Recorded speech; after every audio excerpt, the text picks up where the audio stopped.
ఎన్నో అందమైన కథలు, అందులో మనసుకు హత్తుకునేవి కొన్ని.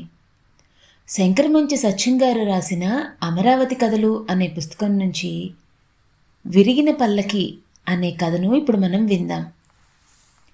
ఊళ్ళో ఎక్కడో పెళ్లి బాజాలు మోగుతున్నాయి. 2 రోజుల నుంచి ఒంటిపూట గంజి తాగుతూ నీరసంగా గోడ కానుకొని కళ్ళు మూసుకొని పడుకున్న సంగడు ఉలిక్కిపడి లేచాడు. మళ్ళీ దూరంగా సన్నాయి మోత, రాండోల్ మోత. పెళ్ళి జరుగుతోంది. సంబరంగా లేచి నుంచున్నాడు. ఎదురుగుండా మాసి చివికిపోయిన పెళ్లి పల్లకి వైపు చూశాడు. దిగాలుగా మోడులా ఉంది పెళ్లి పల్లకి. 40 ఏళ్లయి ఆ పల్లకీని ఎవరూ వాడడం లేదు. పల్లకీకి చుట్టిన పీలికలు మాసిపోయి ఎండకు ఎండి వానకి తడిసి నల్లగా వికృతంగా ఉన్నాయి. మళ్ళీ దూరంగా పెళ్లి బాజాలు.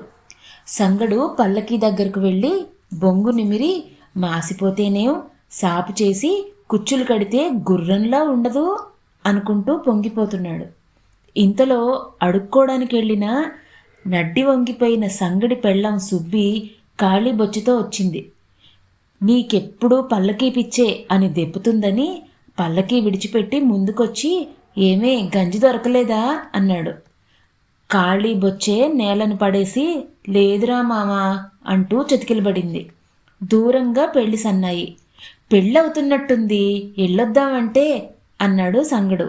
ఆళ్ళు భోజనాలైన తర్వాత కానీ ముద్దయ్యరు గదయ్యా, మనకి సందేళ్లే మెంగమెతుకు. వాళ్ళిద్దరికీ మెతుకు సంగతి సరే 2 రోజుల నుంచి ఒంటిపూట గంజే. సంగడు పాత పల్లకీ వైపు ఆశగా చూశాడు. ఉండవే నేనెళ్ళొస్తా అంటూ లేని ఓపిక తెచ్చుకొని హుషారుగా వీధిలోకొచ్చాడు. దూరంగా పెళ్లి సన్నాయి.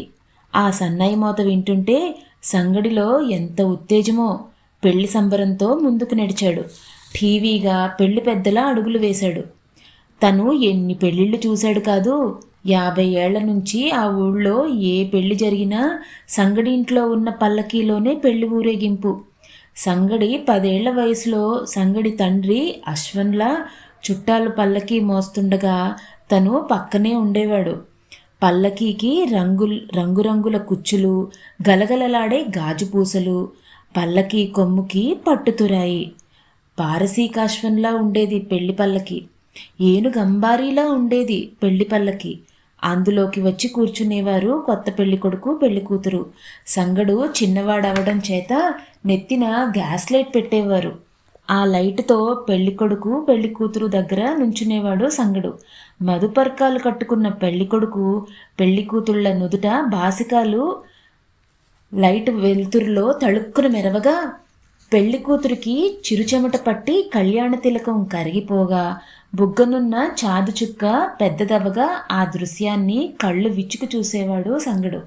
ఎవరూ చూడకుండా పెళ్ళికొడుకు పెళ్ళికూతురు చెయ్యి గిల్లితే ఆ పిల్ల చిరుకోపంతో వారచూపులు చూస్తే కిసుక్కున నవ్వి అమ్మ దొంగ అనుకునేవాడు సంగడు. అలా ఎన్ని పెళ్ళిళ్ళు చూశాడో. ఎప్పటికైనా తను పెళ్లి చేసుకొని వాళ్లలాగే పల్లకీలో ఊరేగాలని కలలు కనేవాడు. సంగడికి వయసొచ్చింది. పల్లకీ ఊరేగింపు సంగతి దేవుడెరుగు కానీ అసలు పిల్లనిచ్చేవాడే దొరకలేదు. కానీ పరకా లేనివాడికి, కాయ కష్టంతో బతికేవాడికి పిల్లనెవరిస్తారు? కొంతకాలానికి ముసలి పెద్దలు గంతకు తగ్గ బొంతని ఏరుకొచ్చి గుళ్ళోకి తీసుకెళ్లి తాళి కట్టమన్నారు. నాకు పల్లకీ ఊరేగింపు కావాలన్నాడు సంగడు. ముసలాడెవడో నెత్తిన మొట్టి, బాజాలు పల్లకీలు కావాలంట్రా, చేతులు అమ్ముకొని బతకండ్రా అంటూ గుడిసెలోకి తోశాడు. సంగడు కొంతకాలానికి సుబ్బితో అనేవాడు, మనం ఇంతమందిని పల్లకీలో కూకోబెట్టి ఊరేగింపు మోసేవాళ్ళం కదా, మనకు ఆ కోరిక తీరలేదే. మనకు పిల్లా జల్లా పుట్టినాక ఆళ్ల పెళ్ళిళ్లకు ఊరేగుతారులేయే అని. సుబ్బి నవ్వుకొని, కానీ దేవుడు ఎట్లా రాసిండో అనేది. దేవుడు వాళ్ళు కోరుకున్నట్టు రాయలేదు. వాళ్ళకి పిల్లా జల్లా పుట్టలేదు, పెళ్ళిళ్ళు జరగలేదు, ఊరేగింపు సంబరాలు తీరలేదు. అంతకంటే అన్యాయం ఏమిటంటే 10 ఏళ్ల బట్టి ఊళ్ళో ఏ పెళ్ళికి పల్లకీ పిలవడం లేదు. ఊరేగింపులకి పూల పల్లకీలు, చిన్న కార్లు వచ్చాయి. సంగడి పల్లకి బూజు పట్టిపోయింది. దాంతో జీవనాధారం పోయింది. అయితేనేం సంగడికి ఆశ చావలేదు. ఎక్కడ పెళ్లి జరిగినా పల్లకి ఊరేగింపు సేయండయ్యా అని సంగడెళ్ళి బతిమాడుకోవడం, వాళ్ళు వద్దు పొమ్మంటే ఈశ్రోమంటూ ఇంటికి రావడం మామూలైపోయింది. దూరంగా పెళ్లి సన్నాయితో పాటు తాషామర్బా కూడా మోగుతోంది.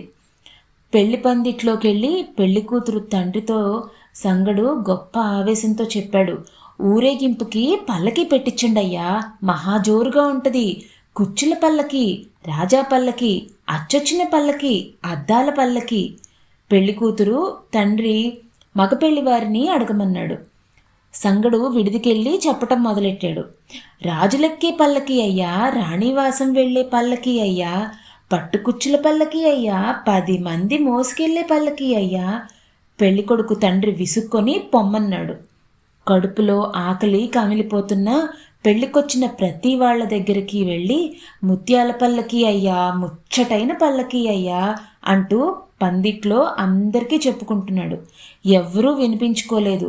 పల్లకి పల్లకి అంటూ పందిట్లో తాటాకులకి, మామిడి తోరణాలకి, గుమ్మాల పసుపులకి, గాలిలో సన్నాయికి చెప్పుకునేవాడు. ఏవీ సమాధానం చెప్పలేదు. సంగడికి కళ్ళ నీళ్లు కారిపోతున్నాయి. ఆకలికి పేగులు నమిలేస్తుంది. పల్లకి పల్లకి అని గొణుక్కుంటూ దుమ్ములో కాళ్ళీడ్చుకుంటూ ఇంట్లోకొచ్చి కూలబడ్డాడు. ఎదురుగుండా పల్లకి బొంగు శాంతం కనిపించలేదు. వెళ్ళి చూద్దామంటే ఓపిక లేక అలాగే కళ్ళు మూసుకొని కూర్చున్నాడు. సొమ్మసిల్లి పడిపోయిన సంగడికి సుబ్బి గంజి చిప్ప అందించింది. కళ్ళు తెరిచి నూతిలోంచి అడుగుతున్నట్లు, ఎక్కడిదే గంజి అన్నాడు. పాములమ్మి తానడుక్కొచ్చిన నూకల్లో కాసినిప్పి అప్పిచ్చిందయ్యా అంది. గంజిలో ఉప్పు లేదు. ఉప్పెక్కడిది? గంజి కాయడానికే పుల్లల్లేక ఆ పుచ్చిపోయిన పల్లకి బొంగు విరిసి మంట పెట్టిన. సంగడి గుండె ఏడ్చింది. కళ్ళు ఏడ్చాయి. ఎదురుగా విరిగిన పల్లకి, చేతిలో ఉప్పులేని గంజి.